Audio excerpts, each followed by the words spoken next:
France Bleu Midi. Ensemble, Mélanie Tournadre, Daniela Lombroso. Trop de fautes, pas de diplôme. Une école d'ingénieurs de Lyon a décidé de soumettre ses étudiants à un programme d'entraînement à l'orthographe, puis de leur faire passer un test pour vérifier. S'ils le ratent, ils ne valident pas leurs études. Un moyen radical de vérifier ce qui est acquis ou non. Une bonne idée ou pas d'après vous? Est-ce qu'on fait trop de fautes d'orthographe de nos jours? Dites-nous tout au 0810 055 056. Bonjour Pascal Ostachi. Bonjour. Vous êtes le cofondateur de ce projet Voltaire mis en place dans plus de 800 écoles depuis 2008. Il y a vraiment besoin de remonter notre niveau en orthographe ? Oui, aujourd'hui, le niveau en orthographe général est quand même assez bas. Il a beaucoup baissé ces 20 dernières années. Et c'est le cas aussi dans l'enseignement supérieur et notamment dans les grandes écoles comme l'ECAM dont on parle aujourd'hui. Oui, ça concerne même les grandes écoles. Ça veut dire qu'on fait des études, mais finalement l'orthographe, on la perd en route. Oui, ce qui est assez paradoxal d'ailleurs dans les grandes écoles, les écoles d'ingénieurs par exemple aujourd'hui certifient le niveau d'anglais de tous les étudiants qui sortent. Oui, avec le TOEFL, avec des examens TOEIC, comme oui. ça. Ouais, donc ce qui est très bien, hein, c'est une bonne chose. En revanche, on ne certifie absolument pas le niveau en français écrit en considérant qu'il n'y a pas de souci de ce côté-là. Or, ce n'est pas le cas, on le voit bien. Moi qui suis aussi recruteur, il m'arrive de recruter des ingénieurs. Et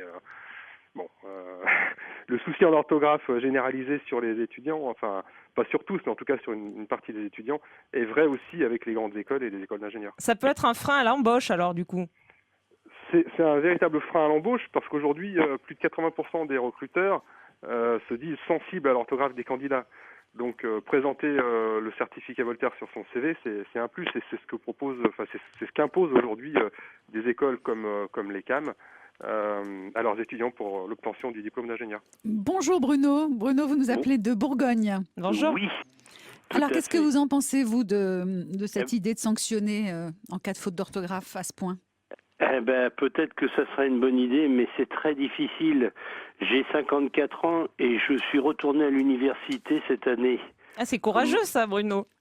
Ah ben oui, mais il faut les conditions de travail font. Qu'est-ce que vous apprenez alors ? J'apprends l'agriculture et la durabilité. Et vous y voyez des fautes à l'université ? Oh là là, mes petits camarades qui ont l'âge d'être mes enfants remplissent truffent leurs devoirs de faute. Vous les corrigez ? Vous leur filez un coup de main ? Ouais. Et les profs qui ont peut-être l'âge d'être vos enfants aussi, est-ce qu'ils font des fautes d'orthographe ? Pardon. Les profs, est-ce qu'ils font des fautes d'orthographe eux aussi ? Hélas, oui. Oui, ça arrive donc à tout le monde. Est-ce que vous pensez que c'est le monde des textos, des réseaux sociaux d'aujourd'hui qui encourage ces fautes ? Non, pas que ça. Pas que ça ? Je pense que moi j'ai été à l'école primaire, on m'a appris peut-être avec des méthodes un peu barbares qui n'auraient plus cours aujourd'hui, à apprendre à écrire français. Et je pense qu'à l'école primaire, on n'apprend plus. Moi j'ai des enfants, je vois ce qu'ils apprennent.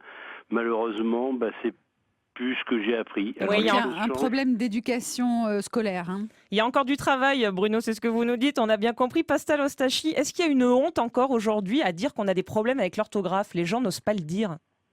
Oui, il y a un vrai tabou là-dessus. Alors le tabou se lève petit à petit. Hein. Il y a encore 2-3 ans, enfin 3-4 ans, il était impossible d'en parler. Aujourd'hui, on commence à en parler. Donc ça se débloque. Ouais, ça se débloque. Alors, sur les étudiants, c'est carrément débloqué, j'ai envie de dire. Après, c'est au niveau des entreprises où les entreprises ont du mal à s'exprimer sur le sujet alors qu'elles vivent toutes le même problème. Merci beaucoup, Pascal Ostachi, cofondateur de ce projet Voltaire.